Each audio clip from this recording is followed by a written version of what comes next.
The phone shook in Karen Whitfield's hand as she peeked through the blinds of her second-floor window. Her jaw clenched at the sight below. A woman she'd never seen before was lounging by the Sycamore Heights community pool, feet dangling in the water, seemingly without a care in the world. Worse yet, the woman had spread her belongings across 2 lounge chairs. "Yes, I'd like to report a trespasser," Karen whispered urgently into her phone, her free hand clutching her pearl necklace. "At the Sycamore Heights pool. She's using our facilities without authorization, and I don't recognize her as a resident." The emergency dispatcher on the other end asked if the situation was an emergency. "Of course it's an emergency," Karen hissed. "Our HOA fees are $350 a month specifically to keep this neighborhood exclusive. She clearly doesn't belong here." Karen hung up with the promise that an officer would arrive shortly. She smoothed her perfectly highlighted bob and straightened her linen blazer before marching downstairs. As HOA board secretary for the past 7 years, Karen took her responsibilities seriously, especially when it came to protecting property values. The July heat hit her like a wall when she stepped outside, but Karen's determination didn't waver. She approached the pool area, her wedge sandals clicking rhythmically against the concrete. Through the wrought iron fence, she could see the woman more clearly now, relaxed in designer sunglasses, wearing a brightly colored swimsuit that Karen deemed attention-seeking. Karen swiped her resident access card with practiced efficiency. The gate unlocked with a satisfying click that announced her arrival, but the woman didn't look up from her phone. "Excuse me," Karen called out, her voice carrying across the water. "This is a private pool for residents only." The woman lowered her sunglasses and looked up. "I know," she replied simply before returning to her phone. Karen felt her blood pressure rising. "I'm going to need to see your resident card," she demanded, stepping closer. The woman sighed and set her phone down. "I don't have it with me. I just moved in." "Which unit?" Karen challenged, mentally cycling through recent sales. She prided herself on knowing everyone's business. 4B, the corner unit with the blue door. Karen's eyes narrowed. That unit had been on the market for months, a particularly troublesome sale after the previous owner's divorce. "That's impossible. That unit hasn't sold yet." "It has," the woman corrected, her patience visibly thinning. "I closed last week." Karen crossed her arms. "I'm on the HOA board, and I received notification of all new residents. If you really live here, I would know about it." Just then, a police cruiser pulled into the parking lot. Karen felt a surge of vindication as Officer Reynolds, a familiar face from previous HOA complaints, stepped out. He nodded politely toward Karen before approaching the gate. The woman by the pool noticed the officer and sat up straighter, a look of disbelief crossing her face. "You called the police? Are you serious right now?"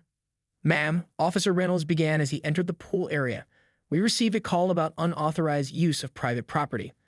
The woman stood up, dignity intact but anger apparent. "My name is Dr. Ayanna Jackson," she said, her voice steady. "I purchased Unit 4B last week. I have every right to be here." Officer Reynolds glanced between the two women, sensing the tension. "Do you have any identification, ma'am?" he asked. "I am in my bag," Ayanna replied, retrieving her wallet and extracting her driver's license. "And I have the closing documents on my phone. Should I pull those up too, or is my government-issued ID sufficient?" The sarcasm wasn't lost on Karen, who stepped forward. "Officer, our HOA bylaws clearly state that all residents must register with the board before using community amenities. Even if she did purchase the unit, which I highly doubt, proper protocols weren't followed." Ayanna scrolled through her phone. "Here's the deed transfer, timestamped last Tuesday, and here's the email I sent to the HOA general address with all my information sent the same day." She held up the screen. "No response, by the way." Karen flushed. She managed the HOA email account herself, but had been on a 3-day spa retreat last week. She'd skimmed through the backlog of messages, but apparently missed this one. "That account has technical issues sometimes," Karen deflected. "You should have followed up." Officer Reynolds examined Ayanna's license and the documentation on her phone. "Everything appears to be in order, Ms. Whitfield. Dr. Jackson seems to be a legitimate resident." Karen wasn't ready to concede. "What about the pool pass?" "All residents need a physical pool pass with their photo. It's right there on the sign." She pointed triumphantly to the rules board by the gate.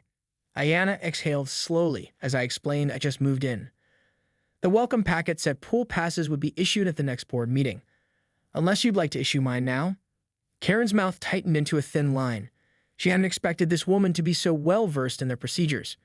"I apologize for the confusion," Officer Reynolds said diplomatically. "Seems like a case of miscommunication." "Miscommunication?"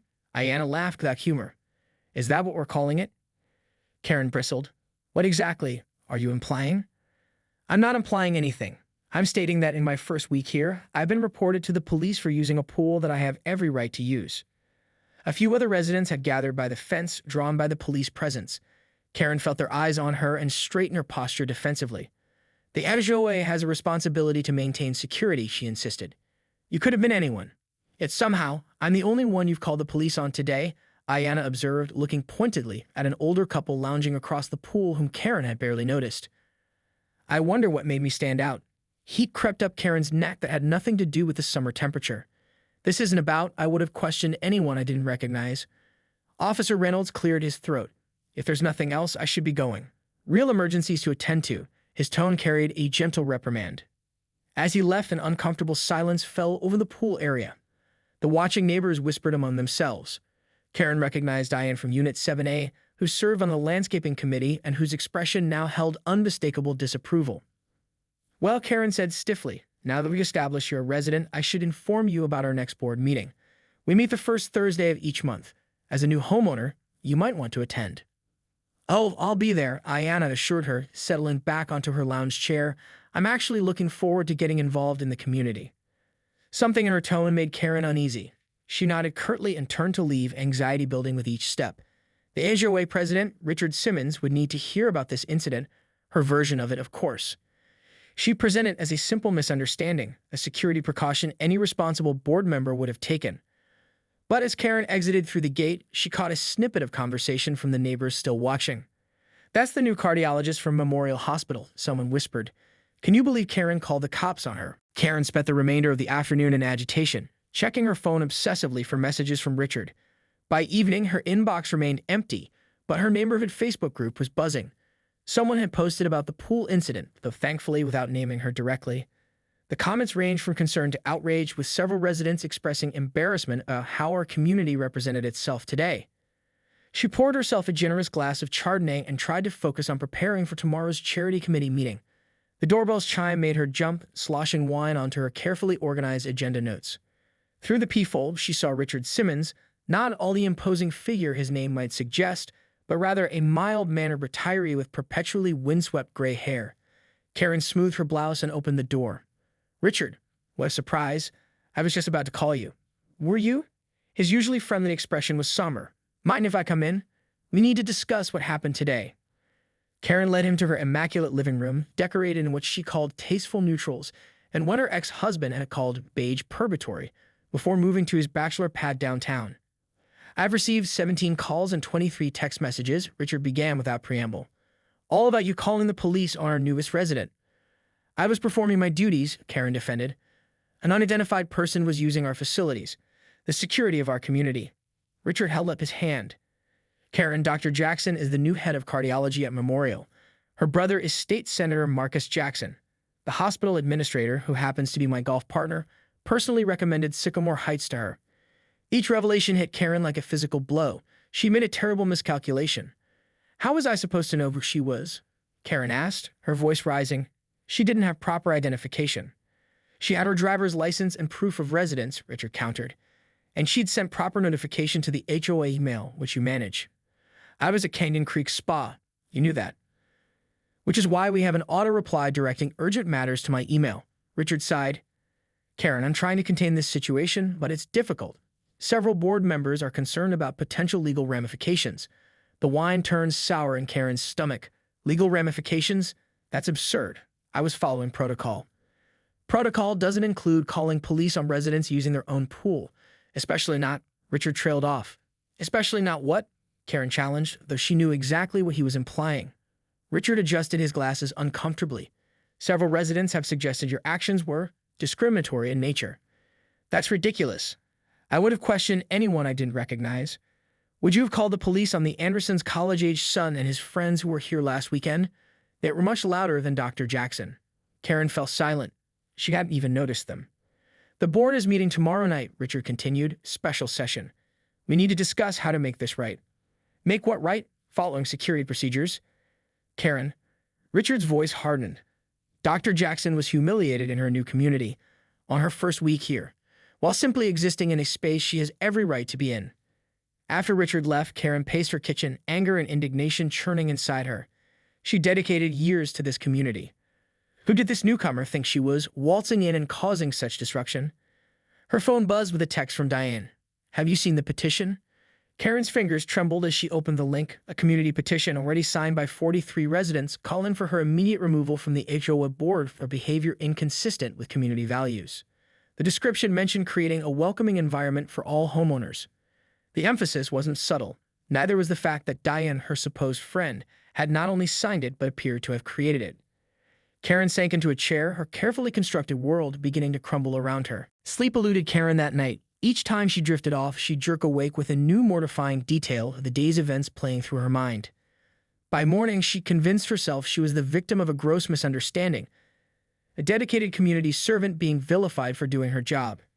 She called in sick to her real estate office, unable to face clients with the petition circulating.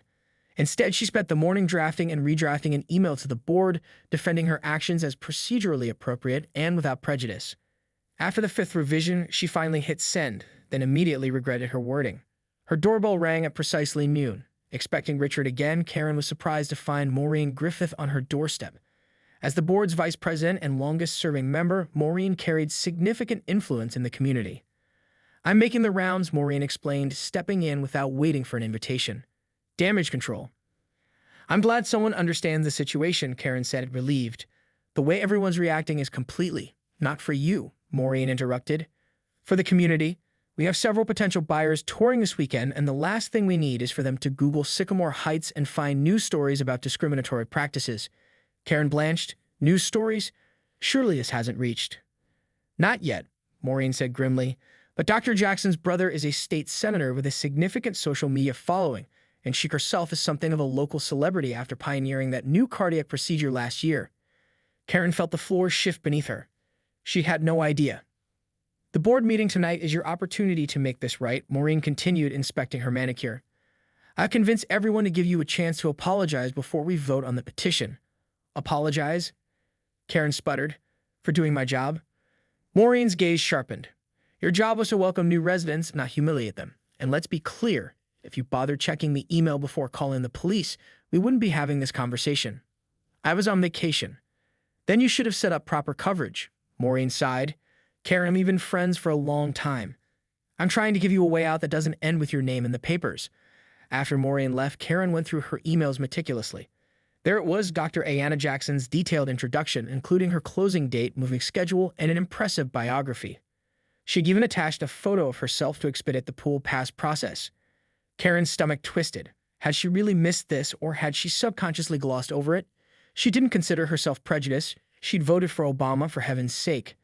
Yet something uncomfortable squirmed inside her when she tried to justify her actions. The hours before the emergency board meeting crawled by.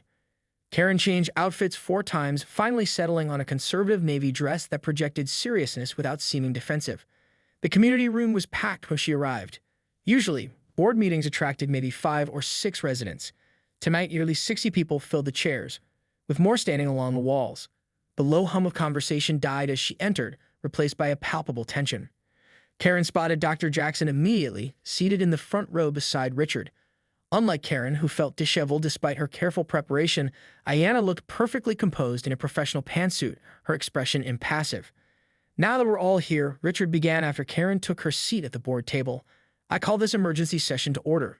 As you know, an unfortunate incident occurred yesterday involving one of our board members and our newest resident, Dr. Ayanna Jackson. All eyes shifted between Karen and Ayanna. Karen felt sweat prickling along her hairline. Before we address the community petition, Richard continued, Ms. Whitfield has requested an opportunity to speak. The silence that followed was deafening. Karen realized with horror that this was her cue, and she had no idea what to say. Karen rose to her feet, knees wobbling slightly beneath her navy dress. The room seemed to expand and contract around her as dozens of eyes bore into her. She cleared her throat and shuffled the note cards she prepared, but the carefully crafted words suddenly fell hollow. As you all know, she began, her voice higher than normal, I've served on this board for 7 years. In that time, I've always prioritized the safety and property values of Sycamore Heights. Someone in the back coughed pointedly. Karen glanced up from her notes to see several residents exchanging looks. Yesterday, I observed someone using our pool facilities who I didn't recognize as a resident. Karen felt sweat beading along her hairline. Following what I believe to be protocol, I investigated the situation and called the police, a voice interrupted from the crowd. on a homeowner using her own pool. Murmurs of agreement rippled through the room. Karen's cheeks burned. I didn't know Dr. Jackson was a homeowner at the time, Karen insisted.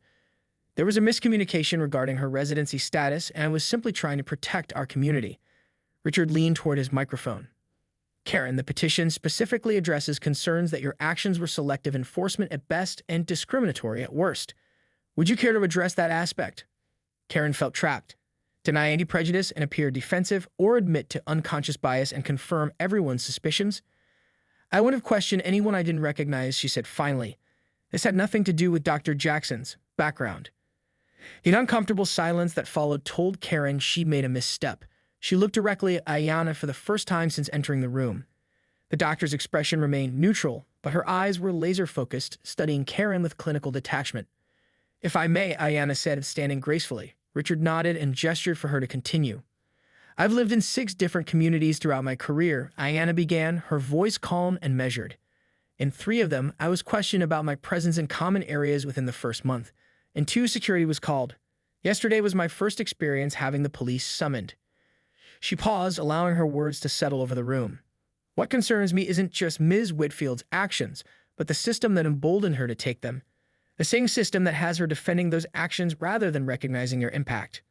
Karen felt herself shrinking under Ayanna's composed analysis. I don't need an apology crafted by a PR consultant, Ayanna continued.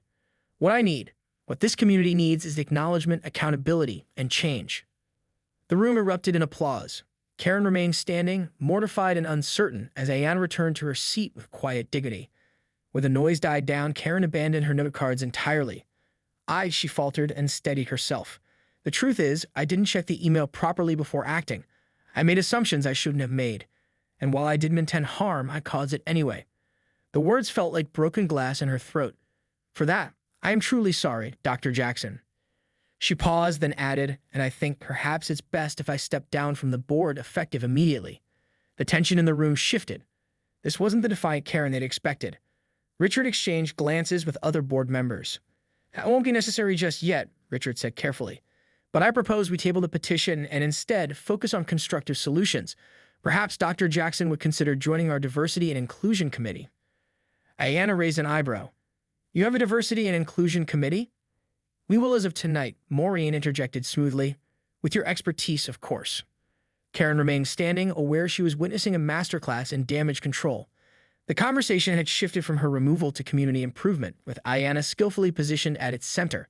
It was political maneuvering worthy of a senator's sister.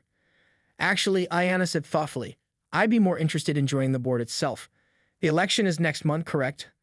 I believe there's an opening for secretary. Karen's position. She felt the room's collective gaze swing back to her like a pendulum. Well, Karen heard herself saying, I would be happy to show you the ropes before the election. The emergency meeting adjourned with a unanimous vote to create the diversity committee and attentive peace established. As residents filed out, Karen remained seated, staring at her untouched water bottle. She managed to avoid immediate removal, but the cost was her dignity and the position she'd held with iron-fisted dedication for years. That went better than expected, Richard murmured as he gathered his papers. The apology was a good move, Karen. She nodded woodenly, not trusting herself to speak.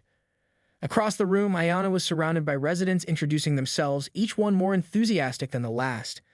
Karen recognized several neighbors who had previously complained about her rigid enforcement of HOA rules. They seemed positively charmed by Ayanna. I'd suggest taking a step back from community events for a week or 2. Maureen advised quietly, pausing beside Karen's chair. Let things cool down before the training session for the new committee. Training session, Karen echoed. Diversity and sensitivity training. Mandatory for all board members. Maureen's smile didn't reach her eyes. It was the compromise I negotiated to avoid your immediate removal. You're welcome. Karen drove home in a daze, the weight of the day pressing on her chest. Her phone buzzed repeatedly with messages from neighbors who hadn't attended the meeting, hungry for details. She ignored them all, including a particularly persistent thread from her gossip-loving next-door neighbor, Helen. At home, Karen poured herself another glass of wine and wandered onto her patio. The summer evening was perfect, warm with a gentle breeze carrying the scent of jasmine from the community gardens she fought to install 2 years ago. In the distance, children's laughter drifted from the playground she helped design. She poured so much of herself into this neighborhood, convinced she was building something special. How had it all gone so wrong? Her phone rang, displaying her daughter's name. Karen hesitated before answering. Mom, Jenna's voice came through clearly. Are you okay? Diane's daughter texted me about some drama at your AOA. Karen closed her eyes. Of course, news had reached her college-aged daughter 3 states away. It's been a challenging day, she admitted. What happened? Jenna asked. All I heard was something about the police and a pool. Karen sank deeper into her patio chair. Her relationship with Jenna had been strained since the divorce, with her daughter increasingly critical of what she called Karen's controlling tendencies. This incident would only confirm Jenna's assessment. I made a mistake, Karen said simply. A new resident was using the pool and I didn't recognize her, so I overreacted. There was a pause on a line. Mom, please tell me you didn't call the cops on someone just for being in the pool. The disappointment in Jenna's voice cut deeper than the community's judgment. Karen had always prided herself on teaching her daughter strong values. I thought I was following protocol, Karen said weakly. Was this person doing anything wrong, besides existing in a space you didn't expect them to be? Karen's throat tightened. No, she whispered. Oh, Mom, Jenna sighed. Remember when that security guard followed me and Miguel around the mall last year? Remember how angry you were? How you said he profiled Miguel just because he's Mexican? Karen winced at the memory. She'd been furious at the treatment of her daughter's boyfriend. This is the same thing, Jenna continued gently. You need to really think about why you reacted the way you did. After they hung up, Karen sat in the gathering darkness, her daughter's words echoing. Somewhere in the distance, music played from the community center, probably the yoga group that used the space on Wednesday evenings. Life in Sycamore Heights continued, already absorbing and moving past the day's drama. Her phone lit up with a new email notification. The sender, Dr. Ayanna Jackson. Subject line, moving forward. Karen's finger hovered over the delete button before curiosity won out. She opened it. I propose we meet this Saturday at 10 a.m. at Cornerstone Coffee to discuss the transition of secretary duties. Despite today's events, I believe we can work together professionally for the benefit of the community. I've reviewed the HOA bylaws and have several ideas for improving communication and transparency, particularly regarding new residents. I'd appreciate your insights as someone with extensive experience in this role. Regards, Dr. Ayanna Jackson. Karen read the message 3 times, searching for hidden anger or passive aggression, but found none. Just straightforward professionalism. Somehow, that made her feel worse. She drafted several responses, apologetic, defensive, formally polite, before settling on a simple acceptance of the meeting. Sleep came fitfully that night. Karen dreamed of pool water rising around her, of struggling to stay afloat while familiar faces watched from the safety of lounge chairs. She woke at dawn, exhausted and anxious. By Friday, the neighborhood buzz had somewhat subsided, though Karen still caught neighbors falling silent as she walked past. She'd taken Maureen's advice and kept a low profile, even skipping her regular morning power walk. Instead, she worked from home, throwing herself into real estate listings and client emails as a distraction. When her doorbell rang mid-afternoon, Karen approached cautiously, half expecting another confrontation. Through the peephole, she saw Helen, her next-door neighbor, holding what appeared to be a casserole dish. I brought lasagna, Helen announced when Karen opened the door. I figured you might not feel like cooking. She pushed past Karen without waiting for an invitation, heading straight for the kitchen as if they were intimate friends rather than neighbors who mainly exchanged pleasantries about lawn care. That's thoughtful, Karen said, following reluctantly. She and Helen had never been close, their relationship consisting mainly of Helen gossiping while Karen half listened during community events. So Helen said, placing the dish on the counter, I missed the emergency meeting. Dental appointment, but I heard it was quite something. Of course, the lasagna was merely an excuse to get first-hand gossip, Karen sighed. I'm not really up for discussing it, Helen. Oh, I understand completely. Helen nodded sympathetically while opening Karen's cabinet to retrieve plates. It's just that there are so many versions going around. Diane says you broke down crying and begged forgiveness. Margaret says you were defiant until Dr. Jackson threatened a lawsuit. Neither of those is accurate, Karen said tightly, and I'd rather not add to the rumor mill. Helen looked disappointed but pivoted smoothly. Well, regardless, everyone's very excited about Dr. Jackson joining the board. Did you know she was featured in Medical Innovations Monthly last year? And her brother. Yes, I'm aware of her credentials now. Karen cut her off. Look, Helen, I appreciate the lasagna, but I have work to finish. After Helen finally left, Karen stood in her kitchen, staring at the unwanted pasta. In the past, she would have controlled this narrative, managed the community's perception through carefully worded emails and strategic conversations. Now she was the subject of everyone else's storytelling, powerless to correct the record. Her phone chimed with a calendar reminder. 10 a.m. tomorrow, coffee with Dr. Jackson. The prospect of facing Ayanna one-on-one without the buffer of the community or board members made Karen's stomach clench. What more could be said? The damage was done. Her reputation, carefully cultivated over years of community service, was irreparably damaged. Yet beneath the anxiety, another feeling surfaced, something like relief. The exhausting performance of perfection, of always being right, of maintaining control. Perhaps it was time to let it go. Karen opened her laptop and navigated to the Ehoa's shared drive. She began organizing her files, adding notes and explanations for Ayana to reference. If she was going to surrender her position, she would do it properly, with the same attention to detail she always prided herself on. As she worked, Karen found herself adding more personal notes, context about challenging residents, historical disputes, unwritten traditions, the kind of institutional knowledge that never made it into official minutes. She worked late into the evening, the task becoming almost cathartic.